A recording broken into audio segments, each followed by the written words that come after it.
Here's another song I like. That's kind of like that. What's it called? You can listen to it later. Oh, Steven Universe.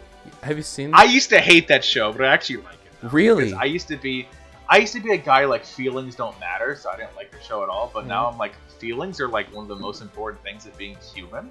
So I'm like, this show's pretty good, and the music's pretty good too. So I like that song I sent you and everything. It's good. Because the song, if anyone's wondering, is the song "Change" from the movie. Because I've heard a couple of like SU songs that are nice, but I always thought like, okay, here's my sexist comment when I was younger. This seems way too frilly and girly for me to like it, and like I said, sexist can be. That's the thing. Like, I haven't changed my opinion since I was 14, when I think that show started coming out. So the first season's really weird. Like it's much different. Like, okay, you know, later on, I think the show does get, like, as someone who started watching it recently, I think the later seasons are a lot better. Oh. But the show takes kind of like investment almost. Like, you have to be able to trudge through. It's kind of like Avatar: Last Airbender. Like, the beginning part where Aang is just this like snotty little kid. It's kind of like, this kind of sucks. But then by the end, when he's fighting the Fire Lord, you're like, holy shit. Actually, you know, you're really invested. What's your favorite season out of all of Avatar? Of Avatar? Oh. There's only two right answers. I think I'd say Earth. Like, the whole thing with, you know, Zuko and Iroh and their tea shop and Bossing Say and everybody around there. And, like, I really liked that chapter. Fire is also really good. Water kind of sucks. Look, it's okay. Most people will say water is not the best one. Honestly, the thing about... Okay, I will say Earth has... I think Earth has the best character moments. That's the thing. It has the best character moments. But Fire makes me feel like there was more... Not even the sense of change. Like, obviously, there's a lot of change. But I felt I got to see people... Grow? Yeah, that was it. Fire was growth. Yeah. Earth was change, and water was just the beginning of it all. But yeah. Earth made me think of Iroh as like, I wish I had an uncle like that. That guy is just beyond wise. Iroh is like, honestly, like, you know, when I was a kid, Indiana Jones was my role model. But now I'm older, like, fucking Iroh is my role model. Like, I want to be like him, and I'm trying to be more like him. You know, and I think I am every day. You know, I'm still changing. You know, it's not a process that ends. I'm going to be changing my whole life because I want to. I'm working every day to try to be the best version of me I can. I would say, like, Iroh was so cool. I mean, obviously when he went to jail and he got swole, that was, like, pretty epic. But it was pretty good, yeah. I was kind of like, in some ways, I'm like, damn, him makes me, seeing Iroh get swole at that age gave me hope.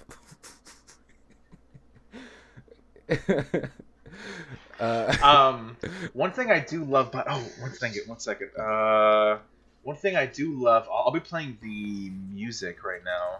It's the Dragon Dance from Avatar. Oh yeah, Dragon Dance. I loved this. Like, it was so cool that Aang and Zuko got to go have their own episode, and they do this like cool, like, you know, fusion dance thing, and there's those dragons with the beautiful fire and everything. It was, because fire is my favorite element, because it's just, I love how it's like born from within the person, you know, it's like channeling the human spirit almost, and fire it's destruction, but it's also rebirth. It's really cool. It's my favorite element. I would say, what's your favorite element? Okay. In the past, water used to be my favorite element, but I think now it's a toss-up between earth and at the same time, I wouldn't say fire. Fire is amazing. I would say like fire, but I can't see that as the thing that I would channel. I think earth matters a lot to me because there's something about Toph's bending. I don't know why. But Toph made me... It's very in tune, you know? It's in tune with the self, but also the world, you know? I feel Earth is really like, you understand your place. Yes. I think that's... When I looked at Toph, I just saw someone who's like, she knows what she is. And she's... And she's more than, like, I think what makes me love her is that despite being blind, like, she was probably the most competent person out of everyone there. And the most cocky, too. She was so full, like, sure of herself, you know? I, like... Even though she was this, like, 13-year-old blind girl. Yes, and that was kind of, like... She had my respect. Like, honestly, I would be, like... I understand why she became the military officer. And, like, in Korra... Korra, yeah. I had so much... I understand why the military... Like, when I saw the military, I was like, this is Toph. Toph made this. But... she just gave me more, I would say, I don't know, I would say foundation. I think that's when I think of Earth, I think of foundation. Because, like, Earth doesn't need to move because it's in the place it's supposed to be, and it only moves for itself when it wants to. Yes. When it does, it's such extreme, like an earthquake, that nothing can stand in its way. Fire, water, or air. That's the thing. But most times, it's completely still because it knows where it's supposed to be. And on top of that, like, I think the thing about Earth that is, it's so good as... I see more Earthbenders protect people than I've seen fire or water benders, or even airbenders. I mean, firebenders get a bad rap. Okay, no, I'm not even going to say, like... I'm just saying in terms of what can a firebender do to protect someone other than... blow someone else up. Exactly. While an earthbender can make a shield, or a waterbender can heal. Or an airbender can fly. Fire is destruction. Fire is destruction and rebirth. Air is rechanneling things. Or maybe water's more... And all about movement and freedom. Like, my brother's favorite element is air. And it's all about movement and freedom and ability to do what you want and be everywhere and anywhere at once. Yeah, because the air basically is, you know, it's with all the elements. Fire shoots through the air, you know. Water is within the air, and the earth and the air combine to make the world. You know, it's everything. You know, and water is it's also life like fire, but it's more about, you know, I think it's more life about itself. Yeah, and like it's kind of like the inverse, but also the same as fire. It's like it's not death and rebirth. It's like living and then returning to death, and then restarting the cycle. I don't know. It feels kind of like. Water feels everlasting compared to fire, because when I think of water, it's never gone. It's just changed form. It just changes form. That's what I meant. It's like it's like if a person like a water, for example, as a person, they start their life coming from another person, starting in another form. They live their whole life and die of old age, returning back in to the cycle and beginning something anew. And it's not gone, it's just different. Similar to different states of water, like there's the hot, like blood bending, that's one other thing, which literally... Or like steam, ice, and water. It changes, but it's still the same. I would say steam steam is an interesting thing. I would say out of them, it's the one that makes it touch all the elements together. But with water, like in itself, it's so transformative that it can be terrifying. And you just don't know what to expect out of it. Like I can go to a waterbender and I'm like, okay, this person can either slap me with a with a little whip of a water bit, or shoot a giant ice spike at you. Yeah, it's like either can happen. Or worse, like they slap me with water and the water's in my body and now my blood is constricted like JoJo Stan. Or they just shoot it down your throat into your lungs and drown you. Oh God. Or they shoot it into your lungs and then explode you from the inside. Ooh. It's like, well, fire is like burn. Or they go like, okay, I'm going to channel my own inner power to go, lightning! Yeah. Which, you know, that's what also fire is about. It's about like inner strength and doing it all from your own feelings and emotions. Exactly. Which is something I really like, you know. Because I feel like people really get their strength through their own inner world, you know. The people only do things because they will it to happen. At least that's my own philosophy, you know. And I think, you know, fire is also change. Fire can burn away a whole forest and change it into a new meadow, or it can burn away a person and turn them into ash, and that ash will fertilize a field, you know. You know, the thing about fire is that it's one of those elements in life that doesn't occur naturally unless through random acts of nature, like lightning strikes, or through man. Those are the only two times ever, and maybe magma. But even then, that's more of like a combination of earth. Yeah. But lightning is a very primeval form of fire. Yeah. Right. So it's just fire that But it's spits. also the most man-made element. Yeah, basically. Which is really why I say, it's about people the most. Mm-hmm. Water's transformative beyond people, but it can. And it's always been there. And it's always been just there. like the Earth. That's the thing. And the Earth is even more like stable. I think the thing that made me really interested about earthbending was Toph's ability to do steel bending or metal bending. Mm-hmm. That was the most interesting thing. Because it's taking like a creation of man and bringing it back into the form of nature, Being able to take this thing that people made with fire and metal and being like, you're still part of me, technically. You're still Earth. Yes, it's which like is cool. Earth reminds me of like, it not only knows its place, it can put anyone in its place. Mm-hmm. It understands like, you cannot escape me. I am. Like, for example, there was that episode where Katara got captured by some firebenders. They were in an Earth village, and that boy was seen doing earthbending and it was illegal, and she got taken to the prison rig out in the middle of the ocean, and it was made of pure steel. And at this time, earthbenders couldn't, metal bend, so there was nothing for them to do. And eventually, Katara convinces them to revolt. And they take the coals that the firebenders have been giving them to power the machines out there and use them against the firebenders. It's like, there's still Earth here. We're going to return you to your place.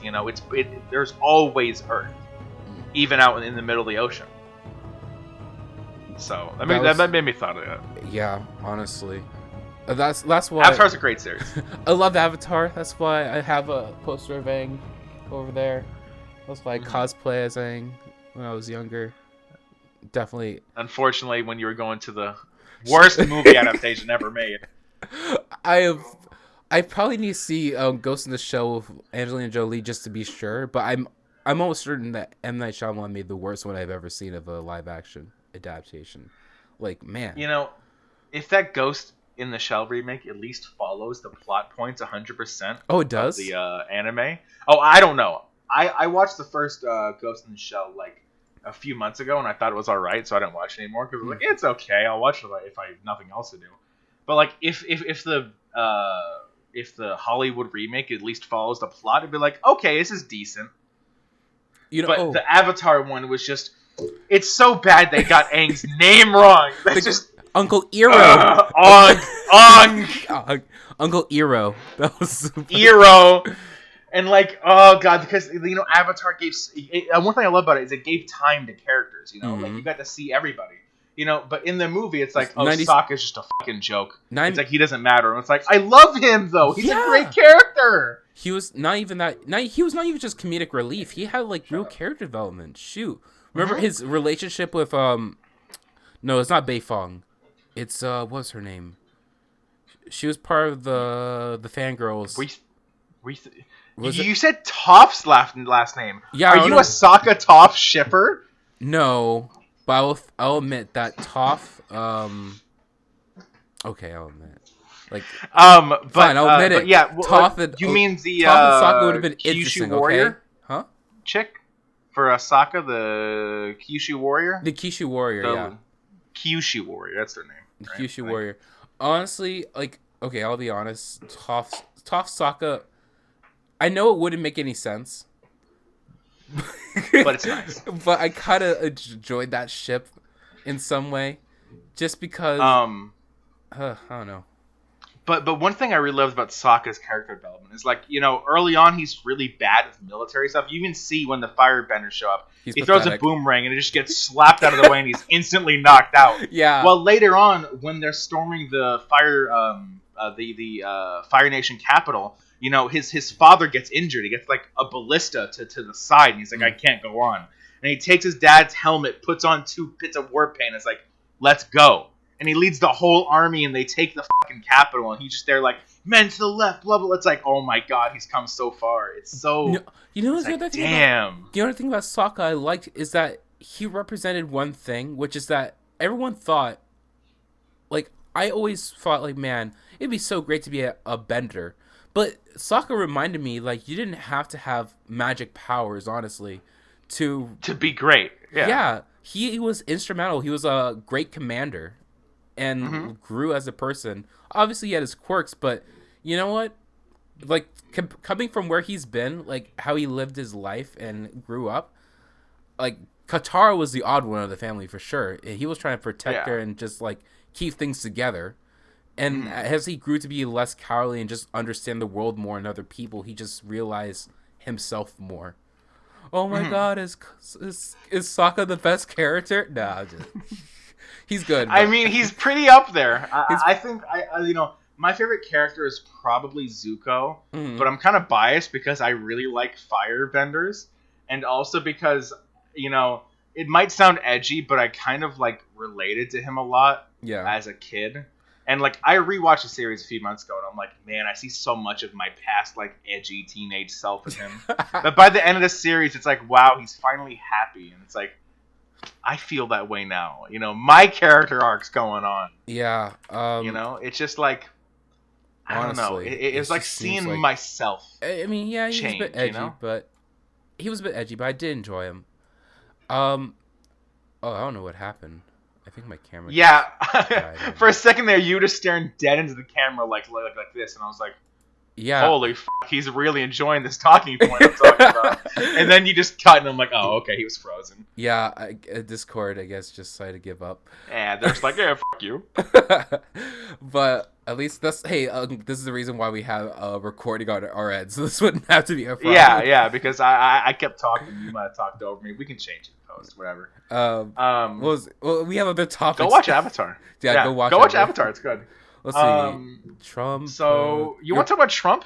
Actually, let's talk about. Or do you want to talk about my professor? Your professor's more interesting than Trump. Okay. So this might sound creepy coming up first, but it'll be all right by the end. Mm-hmm. So it was a few days ago, and for those who don't know, my class schedule this semester is really tiring. I only go twice a week, which is great. But I have to leave the house at like 8 o'clock because my class starts at 9:30, and the drive is like 30 minutes. Then I have to get on the shuttle, which can be late, so I give myself about 20 minutes for that. Then I have to walk across campus to get there, and then I want to, because if you're late, then you get cut off points for attendance for my first period. So I gave myself a few extra minutes for that, and in case I want to just grab something to eat. If I have extra time. Can we just agree that, like, okay, before we go on, I just want to say one thing. Yeah. Attendance does not make sense as a grade. I know. It does not make any sense. And you know why? Especially for this class. So I'll get to it later. But the other thing about it is, like, I had a professor who basically said, look, I don't take attendance grades. You want to know why? Do you want me to really tell you why? Because the people who don't come to class or show up late are the same ones that shoot themselves in the foot, whether I put attendance grade or not. So instead of trying to make their lives difficult, me and vindictive prick, he just said, look, if you're going to fail, you're going to fail because you didn't put the time into this class. I'm not going to try to be your dad and try to tell you what to do with your life. You pay for this class. I'm getting my money no matter what. So if you show up late, that's on you, but you'll learn more if you come here. So it's not like there was stuff that was in his lecture that you had to come to see if you want to do well on the test. Mm-hmm. You could have probably read the book or just been fine yourself, but you would miss out on him as a person and also just getting understanding of the material. Plus, it was good work for me to be like a teacher because I knew a lot already, so I was just acting like, in a sense, a mini TA to my small group of people I knew. But now to the real story. As I was saying, my class schedule is from like essentially 8 to like 4:20 because my class gets out at like 3:55, and then I have to get on the shuttle and head back home. And that's every Tuesday, Thursday.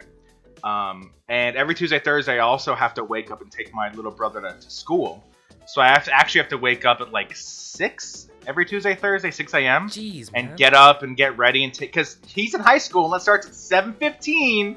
God, I'm so happy I don't have to do that. But no, you still do because fuck high school. But only twice a week. So it's like I'm back in senior year, but I only went twice a week, and I still got straight A's. Fucking high school. I know. Anyhow, Okay, this is actually about my third period class, but let me say it real quick. I only have 2 classes that require attendance, and it's my first and third period.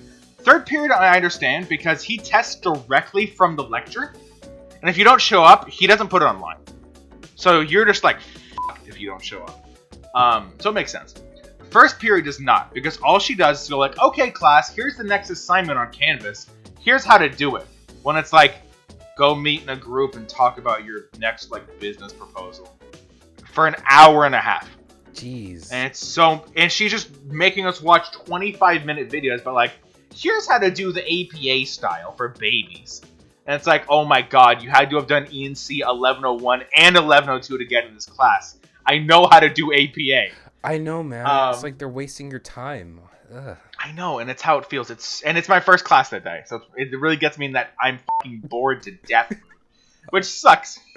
But anyways, third period, and it's my organizational behavior class.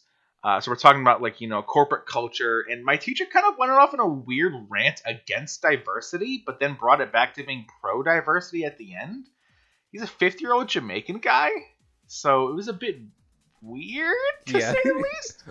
Because he's like, he's like, okay, so if you have a people with the exact same, ethnicity and culture and religion, their starting bar to get things done is, here, about like middle. Mm. And if you have a diverse group of different people, different cultures, different ethnicities, different religions, their starting is right down here at the bottom. Okay, so it's much harder to get up to speed with everyone else. But then he's like, but the top for the same is like here. It's not that much higher. But for the diverse group, it's at the very top. Wait, and they said like he drew this like graph. There was a ceiling and a floor. The diverse group starts at the floor, but can potentially reach the roof. While the non-diverse group starts in the middle, but can't go much past it. But what does the top mean? Is it like in terms of adding value? If it's like efficiency. Oh. I think that was the example. But it was kind of weird because he went on for like 20 minutes about it. What's it called? But we were talking about making first impressions in the workplace. It's really important. And he's like, you want to have a firm handshake. You want to do all this, and you don't want to come off as creepy. And then he walked up this because it's like it's like 38 people, 40 people. And it's in this little auditorium where it's like stepped. So he walked up the little steps right to me because I sit on the left-hand side of like the third row. It's just my seat. And he comes up and just takes his hand, just strokes the side of my head where my hair. And he's like, you don't want to do that because that comes off as really creepy. And I'm there. I was in Zen mode taking notes of everything he said. And I just turned to him and I'm like this. I'm just like... I'm just like, what the f***? Why did he just pet my head? And then I just looked at him and he's like, and you can see, what's your name again? And I said, Jeffrey? And he's like, Jeffrey here is giving me a stare like he wants to rip my throat out right now. He wants to kill me. And I'm just like, whoa. And then eventually he backed off, and the lecture went on. Eventually, I got my composure back where I was able to start typing again. But afterwards, he was just chuckling about how he's not doing that again. And I came to him after class like, I'm not mad at you, but like, why? He's like, I need to give an example. And your hair, looked pretty, beautiful. So, but I can say that your hair felt as beautiful as it looked. And I'm like, thanks. But don't do that again. He's like, yeah, I won't violate your personal space again. I'm like, thanks. And I just left class. So, might be a little on edge of being, accosted in class again by my 50-year-old Jamaican professor. Just to let you know, you do have beautiful hair as much as I felt it. I know. And I was kind of like... I've gotten so many compliments about my hair, and it makes me feel so great. Like, I was getting fucking Wendy's the other day for lunch because I didn't feel like cooking anything. And I was just getting like a cheeseburger. And then I was at the drive-thru and this old white lady, southern old white lady. She was like, oh my god, sweetie, your hair is so curly. It's so great. And she's like, Rachel, come over here. Look at this guy's hair. And she called her coworker over. And it was just like young, black woman. Yeah. And she's like, you got some nice hair. And I'm like, yeah, it's just how it grows in. And she's like, oh, you're so lucky. I've always wanted curly hair. I'm like, it's kind of good and kind of bad. I can barely run my hands through it. She's like, oh, you need to use these products to get the curls on. I'm like, that's just too much work. And the black lady is like, that's exactly what a man would say. And she just walks away to get back to her job. So she's not wrong. Yeah, it is. It's exactly what a man would say about that thing. But like, it really makes me feel good about myself. I'm like, damn, people actually like me. I like how I look. I mean, you have the Fabio hair, man. You can whip your hair. I know. I can't. Well, I'm gonna take my headphones off. Look at my luscious locks. or I can or like when I'm in the shower, it always gets in front of my face like this. Yeah. And I look like I'm a fucking heavy metal rocker. Like, yeah, what's up, dude? Dude, that's the. I love how I'm doing this on a goddamn audio podcast where no one can hear me. No one can hear me. No one can see me. So, yeah. Anyhow, but my giant like pseudo neck beard with a mustache doesn't really complement the look. But I'm not cutting any of my head hair. No, nor do I. I don't feel like cutting it. That most I might cut is the top of my head again. I mean, I need to. I saw you got like a haircut. I did, and I enjoyed it for a while. I come to the just point your hair out. If it feels so liberating. Okay. Quick side tangent. I remember in the past, like I had a large head of hair when it was like almost like. Remember Arnold's friend? I can't remember. I don't remember his name, but he had like a foot. No, that was Hey Arnold. He had the football head. Yeah. This guy was like a cube head. No, like a rectangle. But his hair was just so long. It reminded me of Marge. It was tall. Yeah. Yeah. It reminded me of Marge Simpson. But I used to have a hair that was Black Marge Simpson. Yeah. I had a hair that was like half that size, and honestly, it was nice for a while, but.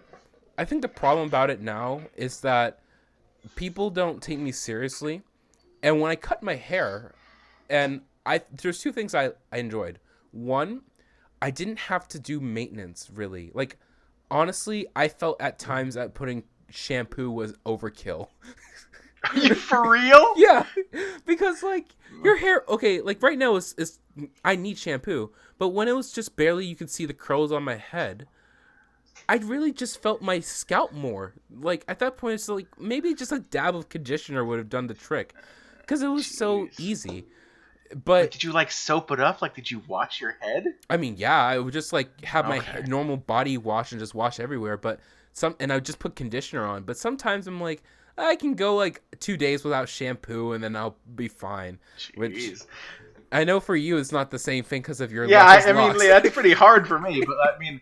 Conditioner doesn't really help because see how frizzy my hair is? Like, I can try patting it down, but it just starts frizzing back up a second later. So, really, I just make sure I wash my hair, and my hairstyle looks different every shower. I think it comes out looking different. The benefit of my hair is that although I have curls like yours, mine are smaller and a lot more tight, which is convenient. Like, I don't... Like the lady, I don't have the energy or the time I want to devote to my hair other than my beard. And that's really like a rare occurrence. I'm like, I want to brush it up, spruce it up when I go outside today. Yeah. So, yeah, I can relate. But I can say with long hair, it really makes you feel like, I don't know, like liberated almost. It's like, it. I don't need to cut my hair. I can just let it go, man. Like, my hair it's really thick and curly, so it doesn't look that long. Like like as you can see here, it goes like a little past my shoulders. But if I take this strand here, it goes all the way down past my nipples at this point, and it goes down to near the middle of my back. Wow, it's that long, But like, I don't know, I just like it because it feels more like, I'm being me. I don't have to cut my hair and pretend to be some random Joe Schmo, I'm not a wage slave. I'm sticking to the man. I'm my own man. Yeah. Dude. But also, like, one thing that is true is, like, people took you more seriously short hair. People look at me and they're like, for example, I was at FSCJ. I didn't even say anything and you fucking laughed. I was at FSCJ. And I had a thermos full of, I think it was water or tea or something, in my bag.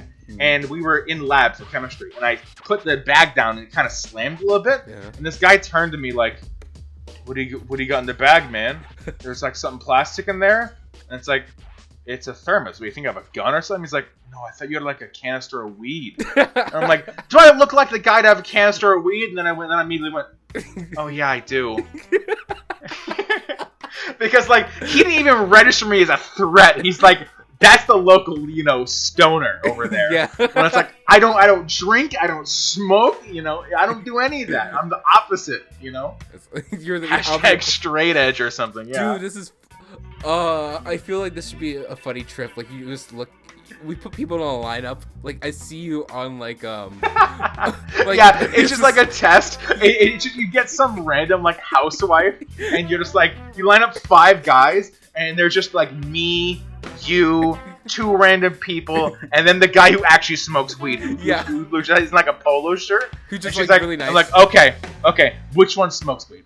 And they'd probably pick like you or me. Yeah. And I'd be like, nope, I don't at all. Even though I have long hair and I'm scraggly looking. And then I'm gonna say like, yeah, just I've been offered weed so many times, but I never partake. I'm trying to keep myself lucid, or not. Wait, is it lucid? I've had people smoke weed to me, like smoke weed right next to me out of Gatorade bottles.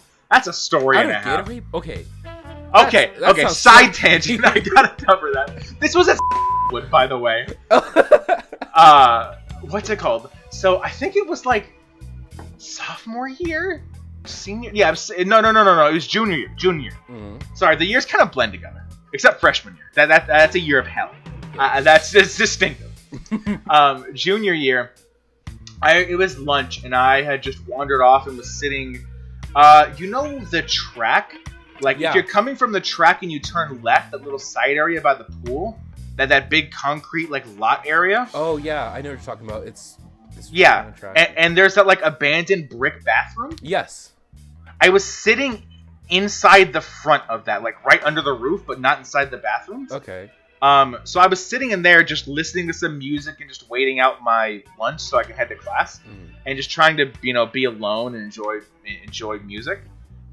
When these 2 chicks come up, and they look younger than me, so they must have been sophomores or freshmen, and they come over, and they pick up a random Gatorade bottle that was a piece of trash nearby, and they just look at me, and they're like, what are you doing? And I'm like, I'm just sitting here listening to music.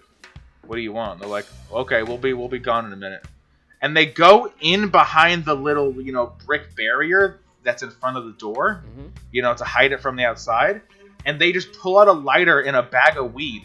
And they just put the weed in the bottle, get the lighter and light it, and just have like a makeshift bong with a Gatorade bottle and pass it between them. Oh my And then they God. offer me the burning bottle. And they're like, hey, do you want some? I'm like, no, I'm good. They're like, all right, cool. And then I see a cop car pull right in front of us and park near the doors. And the cop just sits there and looks at me. And I can tell he sees them. And the girls finish smoking their weed after like 5 minutes, and I'm just sitting there awkwardly trying to listen to music, just pretending they're not there. And they walk off directly past the cop car, still smelling like weed, and they drop the bottle on the ground and just go inside.